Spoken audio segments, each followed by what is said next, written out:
Welcome. Good morning, good afternoon, good evening, wherever you might be in this world of ours joining in. Thank you for joining us.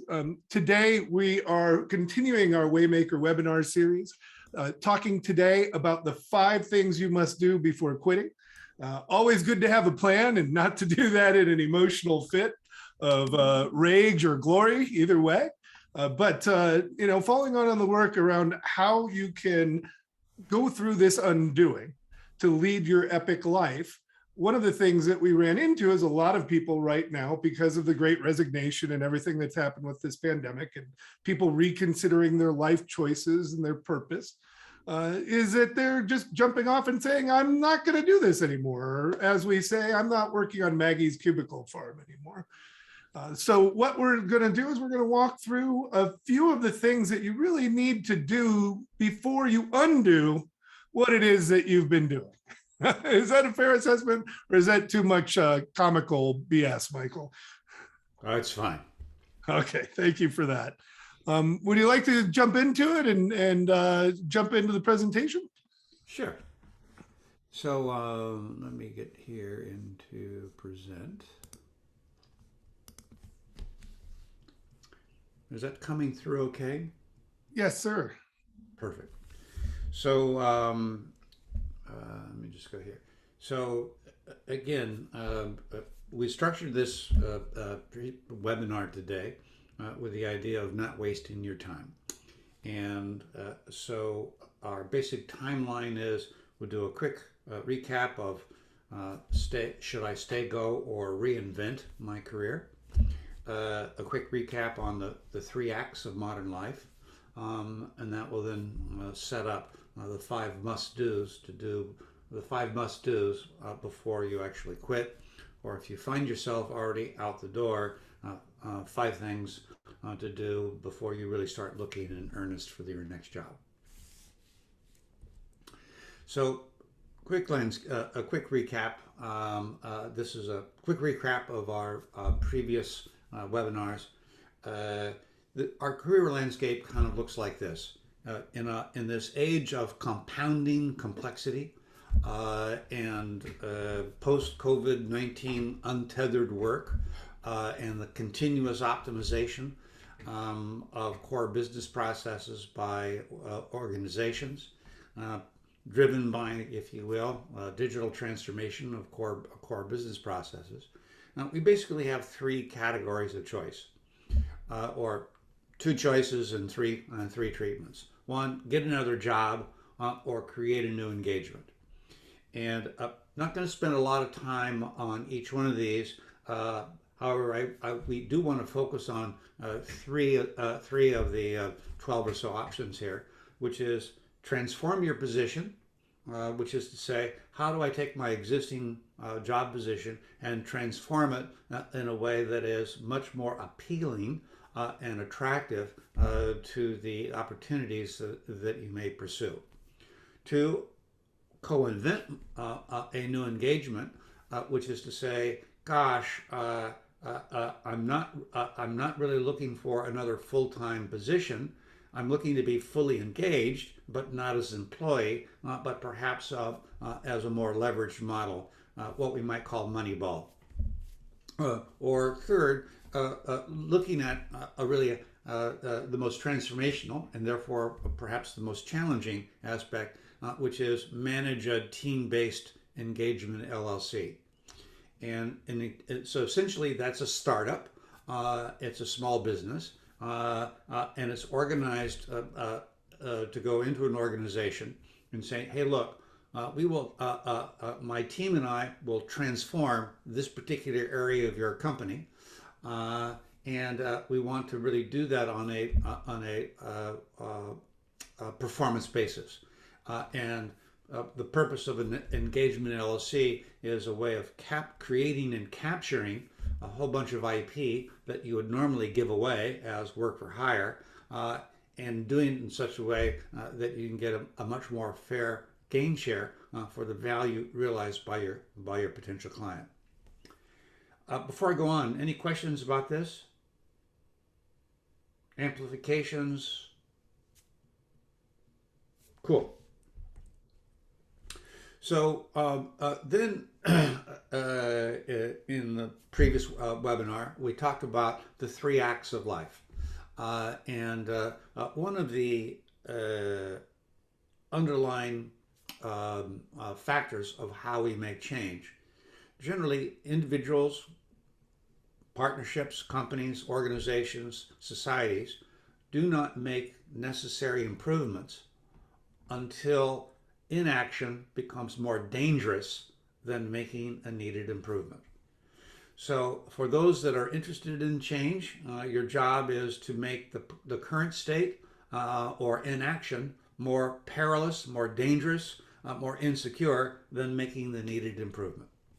Now, over the course of this, we kind of live our life in three acts: discovery, investment, and harvest. We spent a whole webinar really unpacking those.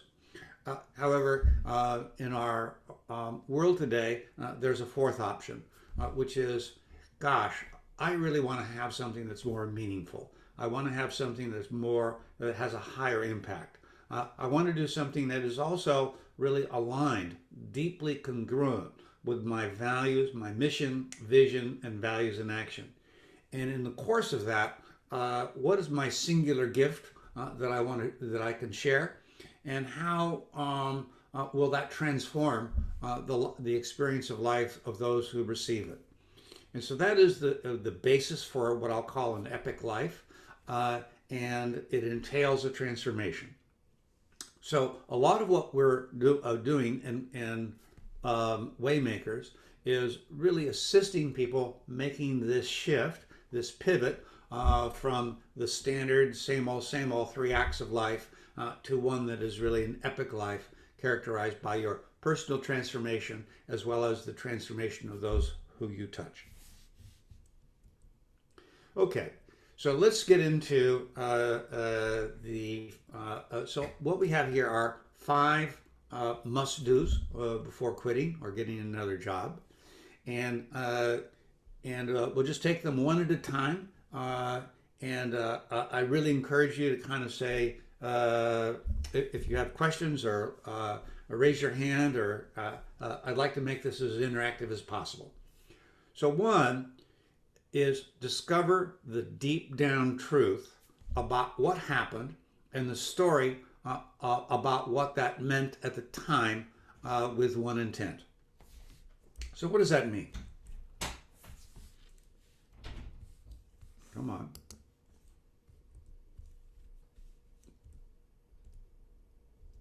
Great.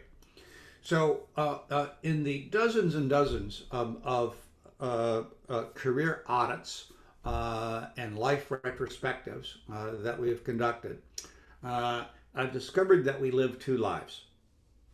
There's one life that we live, kind of the one that everyone acknowledges. We kind of say, okay, I want this, and I'm moving towards it, and you pretty much find yourself in a situation of just dealing with one more darn thing after another. And in that life of living one darn thing at a time or after another, we discover that we have ups and downs, but it doesn't really change the underlying complexion of life.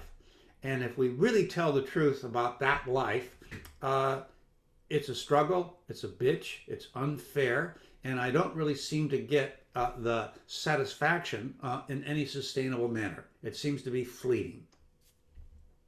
Then there's the second life that we live, which is, if you will, in retrospect, or it's the one where we realize or have recognitions of, oh, that's what that meant. Now, this particular graphic really depicts one dimension of that.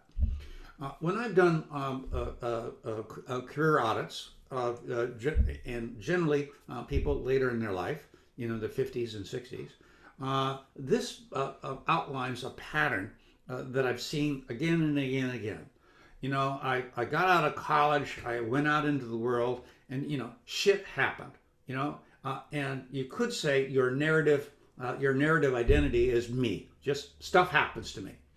And then usually you get mad, you get put into a corner, you expand, and you say, okay, I'm going to have goals. I'm going to get stuff done. And you ramp up your ambition, and you go out and you get stuff done. And as a really strong I, you find that there are other really strong I's, and you're always butting heads with other people. I want this, oh, I want that, nah, the big conflict.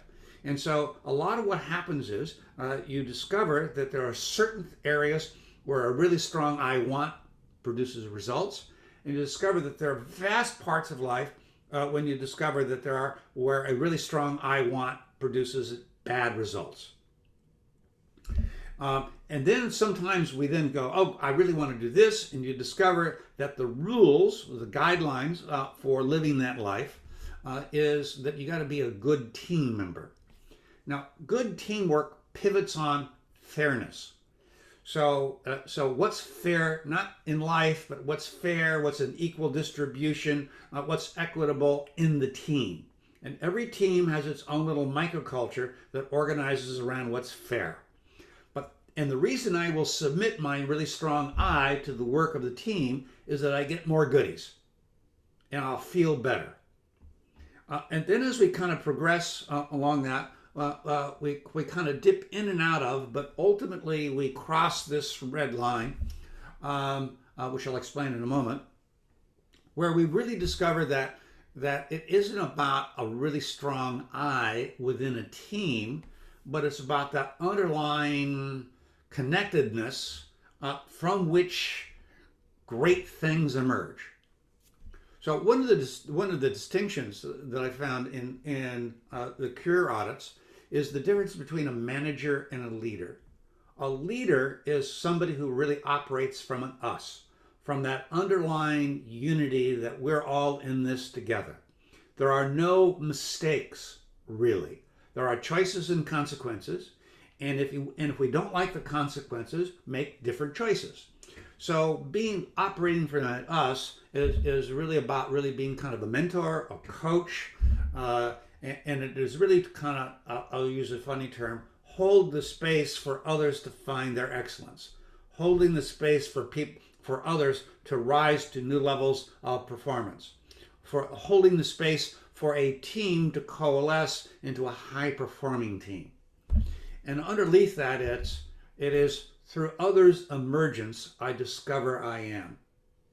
And I know the languaging is a little strange, but I really want to convey that there's an underlying unity. And I have this backwards and forwards in that this is not static.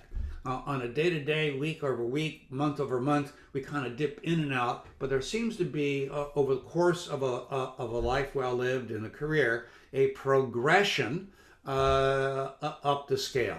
And then finally, I had this fifth stage. I'll call it unity. And I really don't have a good word for this particular state. For most people, it is a fleeting experience or a peak experience. However, this is also kind of the operating state that our great leaders kind of occupy and why they're so inspiring. I characterize it as, I recognize I am, it is, as individual and eternal. Now you can call that a fourth dimensional consciousness or fifth dimensional consciousness, a lot of different terms to describe this context, but it is the deep recognition that I am more than just a Michael. I am more than just a member of a team. In fact, I am who at a deep, deep level, I have an experience of being or having a relationship with the being of being human. Cool. Now, in the course of that, when we conduct career audits, generally we start from an us and try to and we punch in and out of this unity consciousness. And as we do that, we discover that stuff that happened over the course of life meant one thing at the time, but now in retrospect, it means something completely different. And as we unpack the events of what happened in the past, we discover three things. One, I was an ass. I was ignorant. I was arrogant. I was stupid. And those were choices that I made almost by default, and they had by default certain consequences. The second thing we've discovered in retrospect, there are certain things where I really clashed with somebody, and I still bear resentment or regret or some other emotion around that was wrong or something's wrong in life. And when we go back in retrospect, we discover they actually gave us a gift, and that we now have the opportunity to unpack that gift. Now, we're not going to spend a lot of time today. We'll do that in the future. We're talking about unpacking the gifts of your past. But in the course of that, you're probably going to end up letting them off the hook. You're probably going to recognize how you were complicit in the very situation about which you complained. And you're probably also going to get that part of your complicity was that you were asleep. That you did not handle intent in a very effective manner. So, the first step in a getting ready for your next job is to do an inventory of the things that of your life, of your career, and really say, okay, what really happened,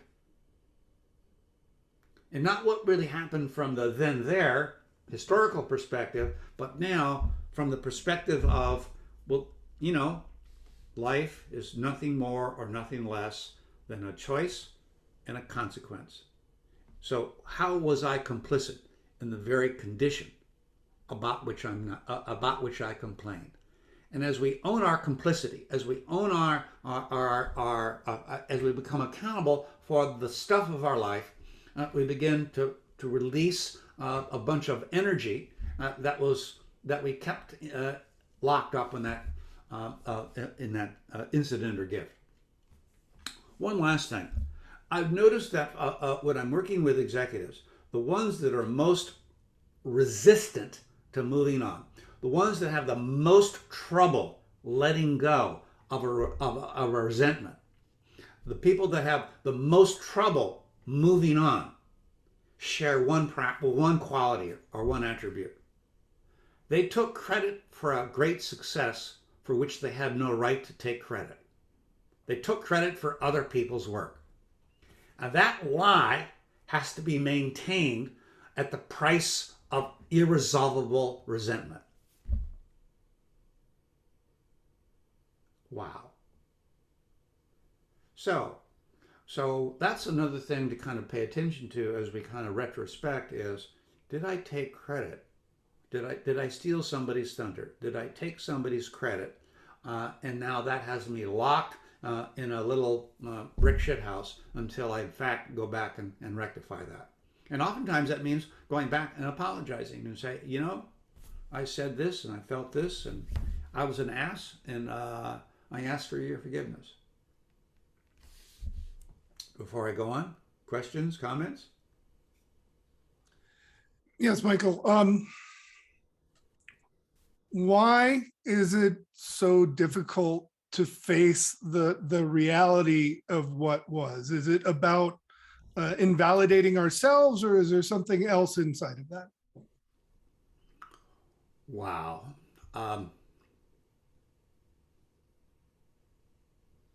Wow. I tell you what.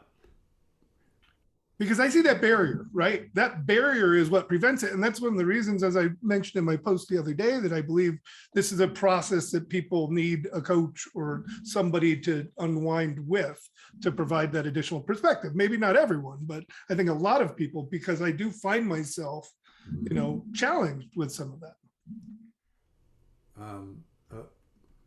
I'm not going to quite, I don't think I'm going to be able to kind of nail it here, but let me put a couple items in play. One, the reluctance to tell the truth indicates, or a symptom, is an indicator that you have not achieved a sufficient level of pain to justify telling the truth. You haven't hit rock bottom. You're still getting payoff. You're still getting cheese. You're still getting benefit.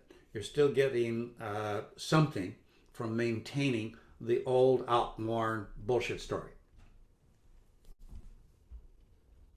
That's one factor.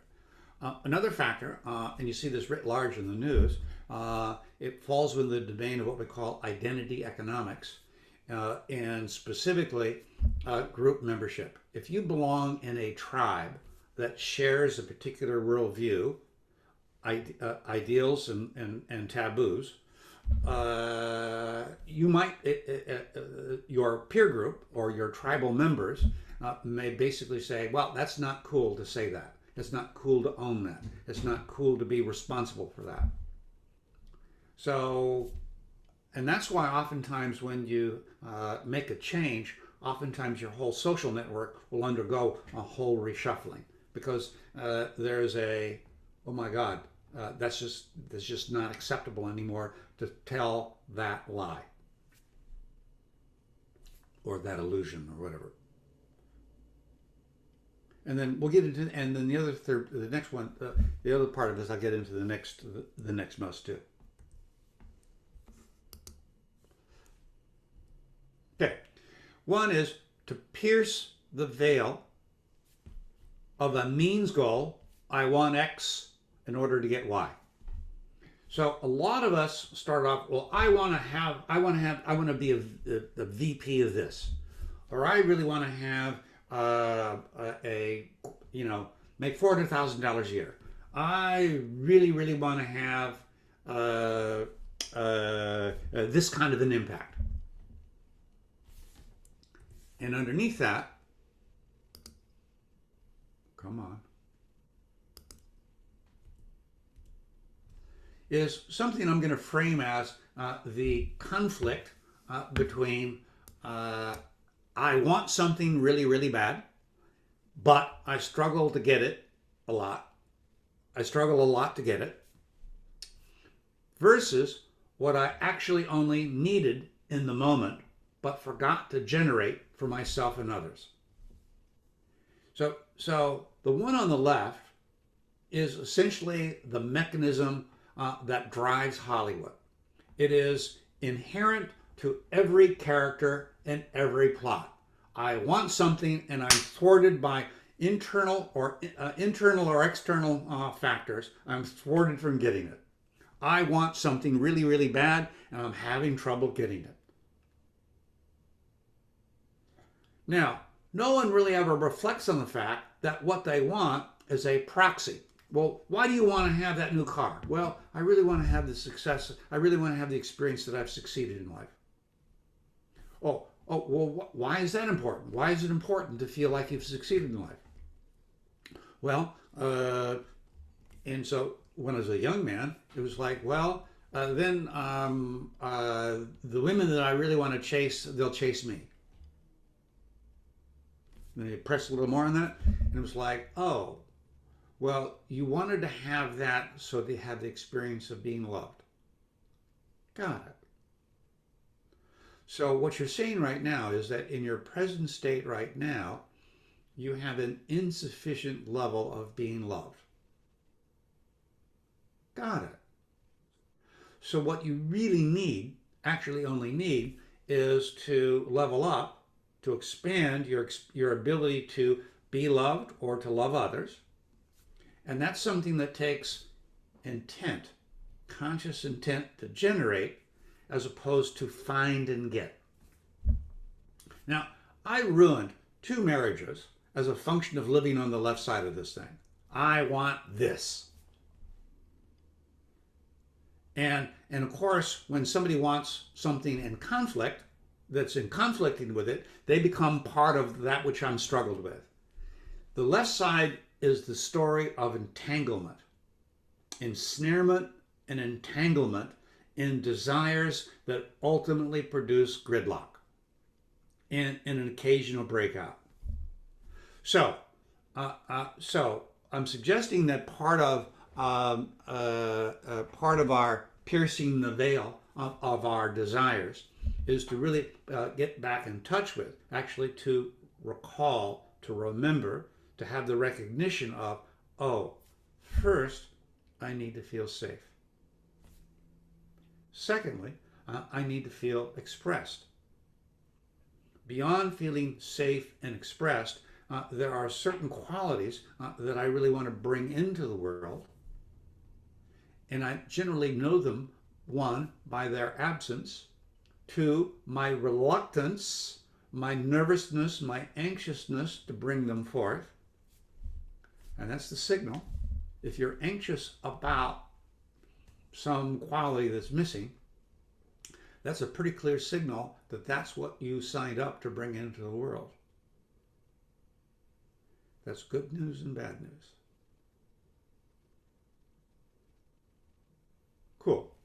So part of a... Michael, can I ask a question? Please. I'm sorry, I may be stuck on the previous one, but you said something, you haven't hit rock bottom yet. Are you saying we got to hit rock bottom before changing our careers? Nope. I'm Got not it. saying Okay, so I that. misunderstood then. Got it. Thank you. What I intended to say, and what I mean by that, is that I was answering Chris. Why am I so blah blah blah blah about? Chris, can you frame what you said? Oh gosh, to go back to it. So I was saying, why is it that, by the way, I'm in the middle of asking or writing a structuring whole question for this slide. I'm Okay, sorry, I well, can't bring it back right now. I don't that's have it. fine. I'm in the But middle Don't of- worry, it doesn't matter. I was just curious. I You think, did say- I think if I may. was it mired in the past? Is that kind of? Well, you said, why is it difficult? Why is it difficult for me to tell the truth about X? Oh, that's correct. So I was like, why is it so difficult for people to be able to look at that honestly and to face it and go through the process? And I was actually more interested in going through the process because it's painful. And I believe the response was that, because, you haven't gotten to the point that the pain's enough that you're actually going to respond to it. And instead you're kind of midway into the pain is how I interpret it. I guess the other thing I would say, Robert, is that you still hope, you still labor under the illusion of hope that it will get better on itself, as opposed to you having to make it better. Michael, can I ask you to just go for a minute here or two, perhaps, on the subject of losing hope and what that means in a positive way and not the negative way? Maybe it's not losing, but, abandon all hope, ye who enter here. Chris, that's a great, gosh, that's a whole webinar. For another time. Okay. But let me see if I can just kind of point at it here.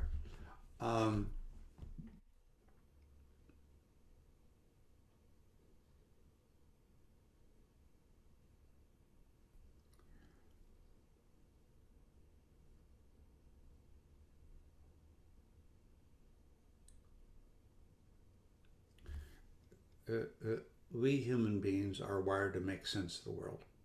And we make sense of our world by looking for things that are novel, meaningful, and predictive. And we tell stories about kind of our current circumstance so as to ensure our survival and well-being in the short term.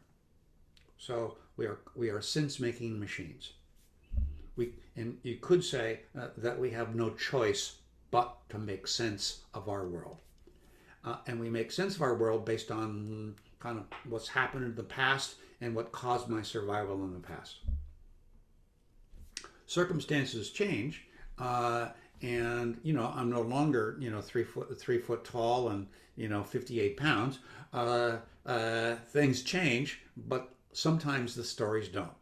So that's why I'm now oftentimes trying to make sense of the world through these old stories that simply just don't correspond to the material facts before me. So I'm using outline stories, but I'm still using that story with the hope that it will work. Now, underneath that is something's wrong. Something's wrong in the world. And therefore, something's wrong with me. And so long as we still operate from there's something wrong in the world and there's something wrong with me, It sets up a conflict that we can only mask with hope. Steve, I'm sure you have an item here to share.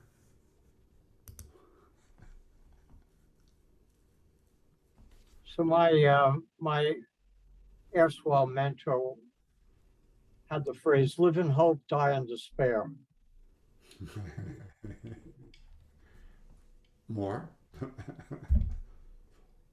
And I think that pretty much sums up the repeating of the illusions that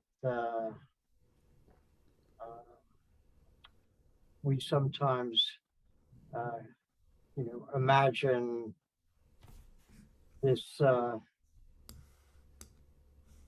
fantasy future, which will never come. And living in the future somehow means we're really not in the present, which is where it all happens. If that makes sense. Yep. May I Please. take a shot at it?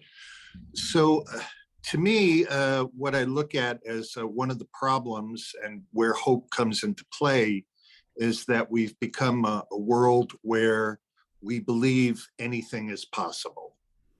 And so, for example, if we look at the lottery, we are motivated towards purchasing a lottery ticket because one person has won a lot of money.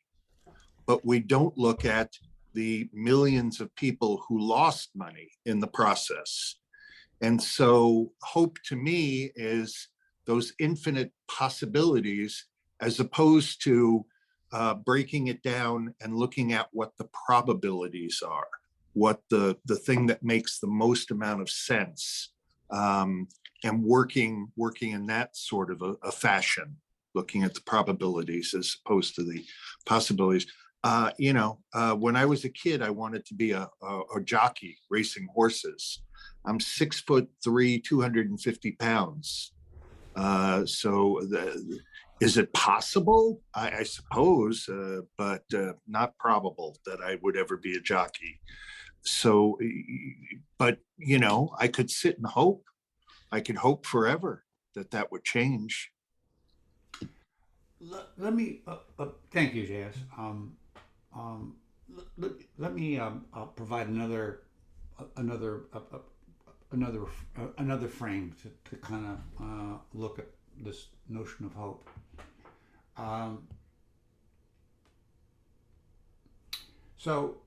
Neuroscience basically shows with neurocomputational imaging that when we talk about a moment of now, they're really talking about a 6-second window. 3 seconds in the past, 3 seconds in the future, with one kind of afloat. So now is 6 seconds. 1, 2, 3, 1, 2, 3. That's now. And when we, through conscious, deliberate, and persistent intent, shift from living a life on a timeline of yesterday and tomorrow to simply just being in the now, and we really make that shift.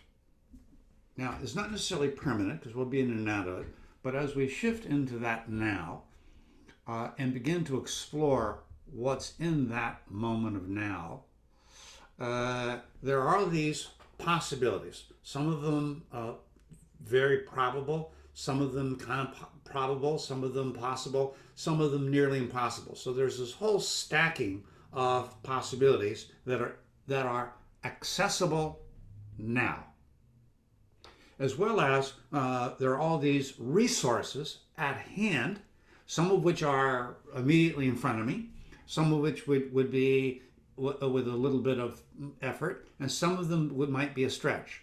So you could say that that the moment now has a whole stack, layered stack of things that are possible, and a whole set of resources that are now global.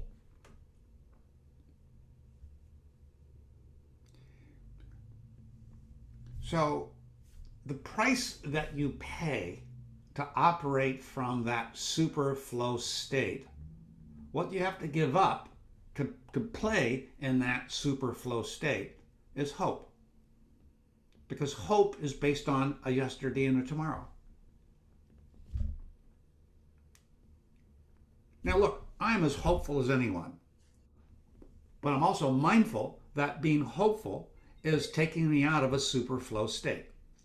So there's a choice. I can operate in a super flow state now, or I can go into my hopes and fears and anxieties and frets and all that kind of stuff and run around until finally I go, shit. Okay, go meditate, go breathe, go do your journal, walk in the garden and say thank you. Thank you for the gift of life. Thank you for the gift of color and flowers and bees. Or I can go back into fretting about my... So that's an example of what I was just sharing here, with a conscious, deliberate, and persistent intent saying, okay, in this moment now, in this moment now, in this moment now, what do I need? What do I actually only need in this moment now? And as we begin to restructure our life around living that as a guiding principle, life gets really, really simple. In fact, it gets so simple that it almost is boring to our historical self. And that's part of the temptations. Oh, well, it can't be this simple. Well, yeah, it really can. Well, I can't really fuck with it. That's right. Because it's just each moment. So now, so part of waymaking, part of what Chris and I are doing in waymaking is saying, okay, what are the possibilities for action? What are the possibilities for bringing forth needed improvements from this superflow state? We don't know. We're in the process of discovering. That's what this whole Waymakers webinar is about. Waymakers series is about exploring the creative potentials and the possibilities for saying, you know, when I dig deep down, there is something for me to give. When I let go of the bullshit narratives about what got me here and begin to look into this moment now and this moment now in terms of what's possible, a whole new range of possibilities begin to emerge. Cool. So then, what are the protocols? What are the hacks? What are the habits of mind for operating in this superflow state? Well, I can't say we know. I think I think there are still hacks, experiments, next practices, and I think that's what we're co-discovering here: is what does it mean to operate in life as a possibility unburdened by the past and informed by our highest and greatest futures. Don't know. But that's what we're doing. We are standing in that moment now and saying, what's possible? Simply by my say-so. And to bring it back forward, to bring it back around, JS, hope is missing the mark. If we're hopeful, we're not in that superflow state. Yeah, to me, this sounds a lot like Sydney Banks, The Three Principles. You familiar with that? No. Mind. So you have mind, the intelligent energy of all things formless and in form. Sure. Thought, the gift of creating form from divine formless energy, Sure. the ability to form thoughts. And consciousness, the gift of realizing that which we think and of seeing what we think as our moment-to-moment personal reality. Perfect. Yes, I agree with that. And so one last flip in that. Let me go back one page. So when we operate from this unity space, there's another piece of bad news. I, Michael, no longer live my life. My life lives me. Life moves, life comes at me. I have no fucking choice at what life brings to me. My choice is to choose what shows up. My choice is to allow life to move through my body with ease and gratitude. And as I do that with conscious and deliberate intent, life transforms. And I enter into this super flow state where I begin to exercise superpowers. So yes, Jess, I'm completely down with what you were saying. And now we're saying, okay, aside from thoughts, how do we really bring that into action? And how do we make that the guiding principle for our career or for whatever our gain sharing arrangement with the world is moving forward? Cool. You know, Michael, if I may put one button on this, and I don't know if it's helpful for others or not, but as I'm listening to this, what I realize is that it's about, again, choosing where we place our intention and our energy and where we choose to take action. So investing that energy and intention and hopefulness instead of in planning and action, instead of being where we are, when we are, is counterproductive. So thank you very much for going into that more. It's something you and I have talked about quite a bit, and I wanted to get a little bit more of it for others, because I do believe it is one of the main things preventing people from moving forward and stepping into that reality. So thank you. Cool. I'm mindful of the time, so I'm going to be kind of accelerating these last kind of 3 bits. I'm not going to spend, we spent a good webinar on shifting your mindset from that of an employee or gigster to that of a strategic partner or investor. And that means that as we move forward, we want to start with the mindset that I'm not looking for a job. I'm looking to bring some transformation of a business or a customer's life forward, and I want to have and I want to participate in that as a partner as opposed to a employee. Now, again, we've talked about that in the past. We'll do it. We'll develop it a little more. But let's move on to the next piece. So part of what we want to do, whether you're going to get another job, which is fine, but let's transform it. And let's transform it. In fact, in a future webinar, we'll do a whole webinar on the mechanism for transforming a job. We call them position agreements. And position agreements will be an agreement by and between you and the owner of the business, the leader, the board, about the promise, the stand that you've made to transform a particular part of their business and to build a business capability. And part of that is to build a business case for engaging your full skill stack versus just winning an interview and securing a remit. So one of the things that we're suggesting that you do is that you really understand not just showing up and doing the job, but really saying, okay, what's the economic impact? What's my economic contribution to the business? Not just this month, but this year, next year, 2 or 3, 4 years from now. What's my total net economic impact? And then it's shopping that business case to a company, to a leader, to a board that says, yes, that is exactly what we want. Now, JS, one of the things you said earlier before in our pre-session huddle was the difficulty in finding workers, collaborators, project partners that show up and get it done. That they seem to be flighty. And that goes to an underlying condition that people today, especially younger workers, especially millennials, they have too many good options. They have a super abundance of really great opportunities. well, I could do this, I could do this, I could do this. And because they're still not clear about who they are, they go sampling. And their thing is, don't commit. Commit is working on Maggie's farm no more, is working on Maggie's farm.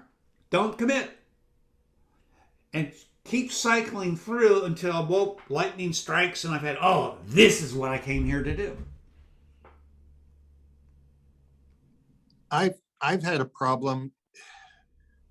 My sense of things, and being from a generation that understood at a point to have a proprietary interest, even if you didn't, had benefits and rewards. Sure. I'm trying to work with people who say they want to own a business, they want to have financial freedom, they want to have all these things. But that goes back, excuse me, Jazz, that goes back to the I want versus what I need, what I actually need. Okay. Okay. So should the relationship then be one where, because to me, a lot of it is transactional, even if you're offering gamification and things like that. Yeah. I know that's that just bullshit transaction. Go ahead. Yeah. So trying to even create more of a family type environment, or a tribal, a welcoming kind of thing like that, that doesn't even seem to work. Well, that's right. Yeah, Don. Turn your mic on, Don. What's that? All right, I'm sorry. I thought I turned my mic on. All right, is it okay now with the earbuds? Okay, good. The thing I think that where a lot of that's coming from, JS, is over the past 20 years, the contract between employer and employee has become very tenuous, to the point where, you know, for instance, my father's generation, beginning of my generation, you worked someplace for 40 years and you retired from there. Now it's, if you're in the wrong cell of a spreadsheet, you're out of here, kid, and it doesn't matter where you are in your career. So that lack of loyalty back to me as an employee has now created a free agent mentality in the employer. I'm sorry, yes, in the candidate. Employee, yeah. Yeah. So it's that's where I think a lot of that went. JS, it's just my opinion. And Right. I'm sorry, I have to bolt it. I have my 1 o'clock here. No problem. And thanks, Don. JS, let me speak to this really specifically, because you brought something forward here that I think is really powerful. One is, in the past, I offered people jobs and they were glad to have them and they worked them and they got rewards. And then I learned to gamify a job by giving a little taste of the equity or maybe profit sharing, and they hung around a little more, worked a little harder. But that broke down, didn't work. And then I said, well, I really want to create a family environment. Well, I'm sorry, families are dysfunctional. And when you create a business as a family, you're inviting all of the unfinished business of people's childhood to come forward to become the grist, the bullshit, the blah, blah, blah, that is then part of the agenda of the business, right? And you being dad, you being the papa bear, you then become surrogate dad, against which they get to project all of their unfinished business about authority figures, power, male figure versus female, all that kind of stuff. So if you want to have a family business, great. Be conscious and mindful of what you're signing up for. Now, at Netflix, they've got a really great frame. You are joining a Premier League team. It's a high performing team, and we're playing championship stakes. Now, the thing about playing Major League, Premier League ball or games, it's like if you perform, you have a position here. But you know, teams change, the game changes, and at some point you're going to go you're going to go on your way. And it's no hard feelings. It's just like the game changed and you didn't. As we discussed last week in one of our Waymakers, the consulting firms have a really straightforward deal. We hire people with the idea of really winnowing out or really identifying who is going to be a partner So it's basically we're recruiting future partners, i.e., highly motivated, highly effective individuals who create new practices, who create new revenue streams. The other part of this is 20% of you are going. We're going to let go of we're going to cycle out 20% of you every year, but we're going to cycle you out with the idea that we will cycle you into an engagement. So it's all prearranged. 20% of you are going to be gone year after year, but we're going to be but you're going to get such value and such knowledge and social capital and IP as a function of your time here that when you cycle out, you're going to be at a significantly higher level of performance, compensation, power, influence, and we're going to put you into an organization or assist you in landing in an organization where you can have much more impact and, oh, by the way, a potential client for the firm. So part of their talent strategy, part of their offboarding is to ensure that the ones that they're offboarding are actually future clients, or will pull business in the future. So the question then is, what's the appropriate metaphor? I'm suggesting that the appropriate metaphor for workers today is being a business of one. That you think of yourself as a business.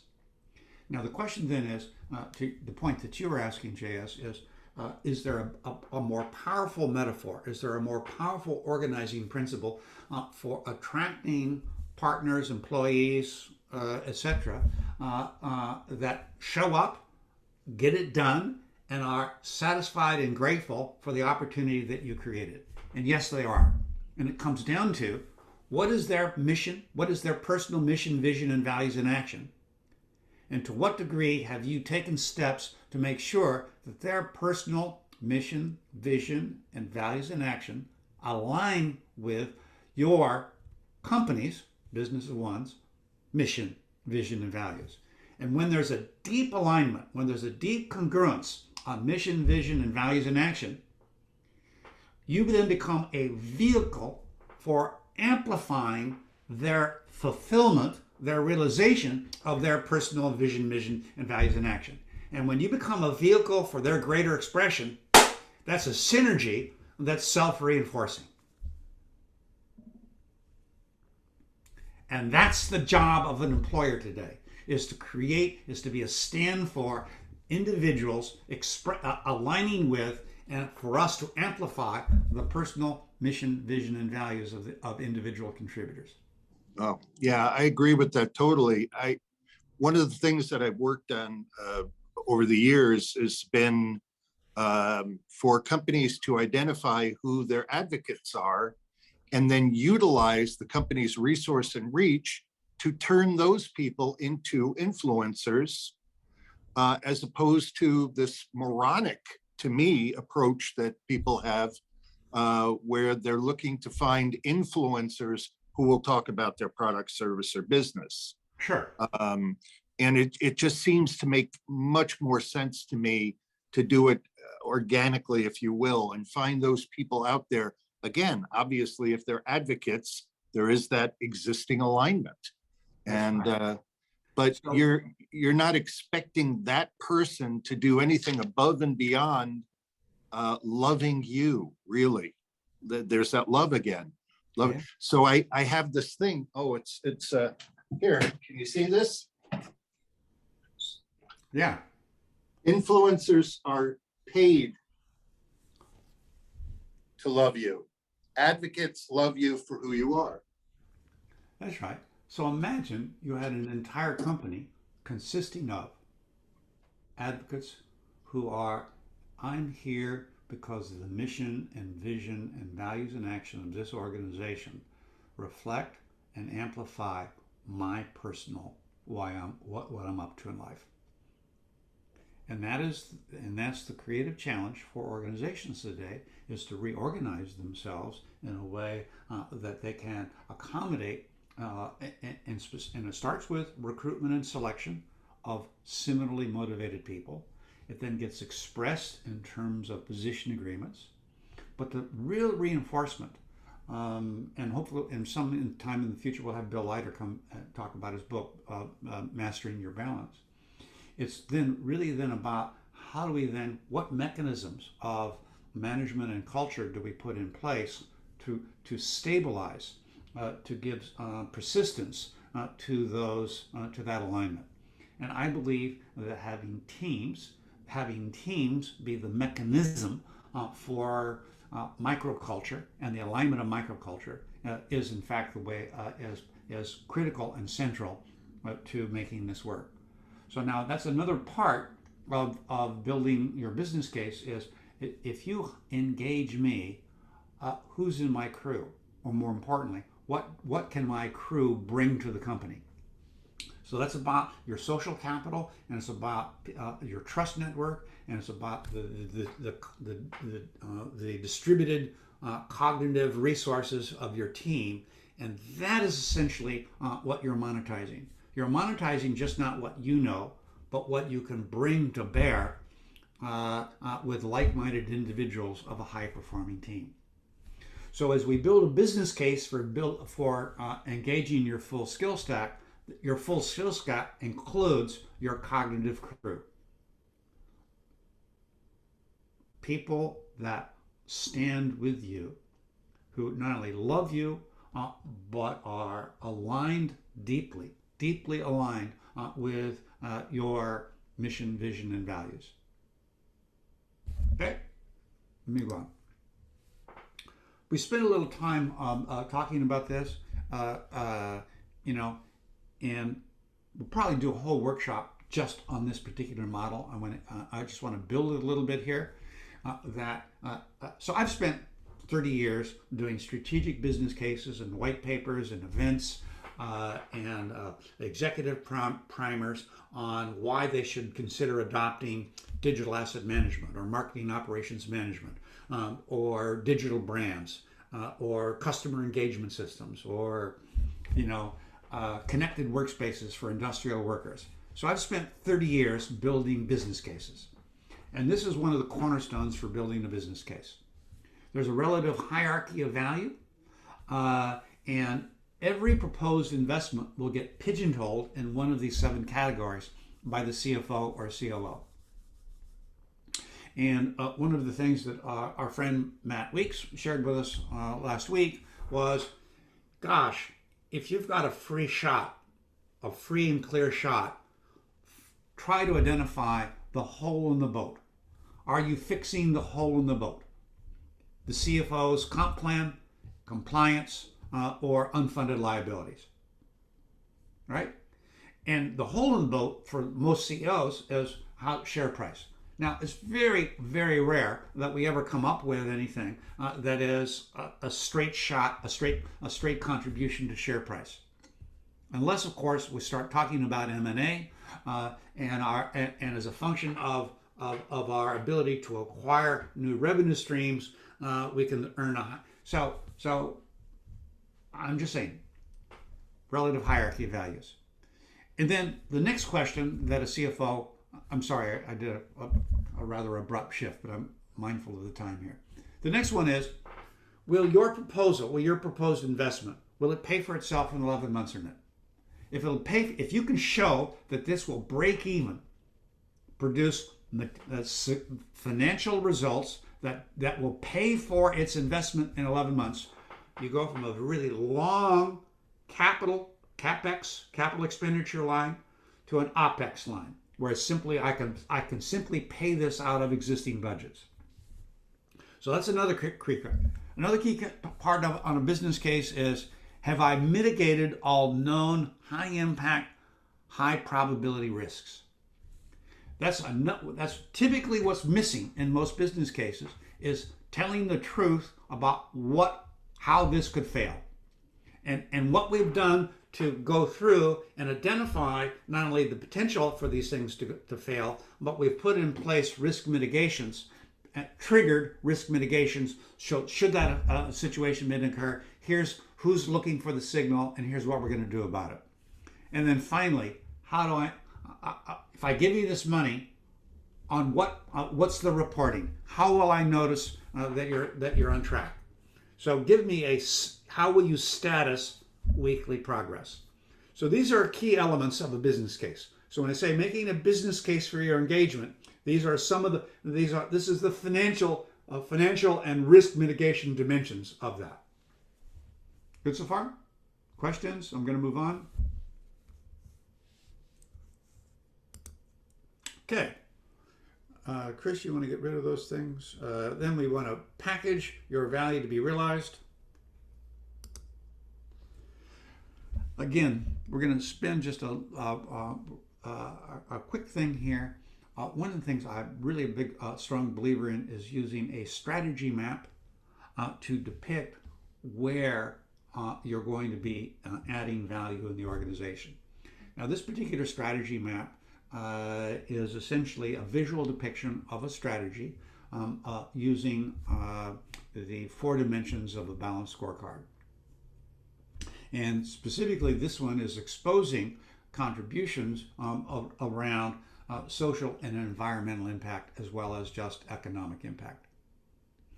So I'm going to conclude on this particular item by saying that ultimately, as we start to put together engagement LLCs, as we start to put together Moneyball proposals, we really want to frame our engagement LLCs as a potential acquisition for a company in the future. Now, not that necessarily going to acquire your LLC, but if you package and frame it, you'll have a financial model that will project future free cash flows from the transformation that you delivered or worked. And that then becomes the basis, the grid by which to then establish your economic added value and the foundation for a more equitable gain share. Okay.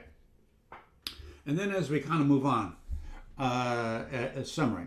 Just now we're beginning to summarize. Welcome, Christian. I guess you'll have to pick some of this up on the recording, but welcome. So basically, it's stay the course, prepare anyway, focus on a position agreement, transform your job position, which is do your position agreement. Plus, you want to say how does my job change in an untethered work environment, and more specifically as a team that I'm bringing to bear. Or play Moneyball and win big, which is work on a funded transformation. So specifically, that is you've proposed delivering a business transformation to your client partner, former employee, in that you use a business case and a strategy map and a financial model by which to demonstrate or project future free cash flows from what you're delivering. And it's a function of using a financial model to depict your future, your contribution, not just today, but on the out years, 3, 5, 7 years from now. That will become the basis for getting a much better, higher share, a higher gain share. Now we're going to do a webinar just on Moneyball, and we'll have our friend Matt come in and talk about how they played Moneyball into it. So, in wrapping up, next steps. Suggest that you read my interview on the neuroscience of change makers at LinkedIn.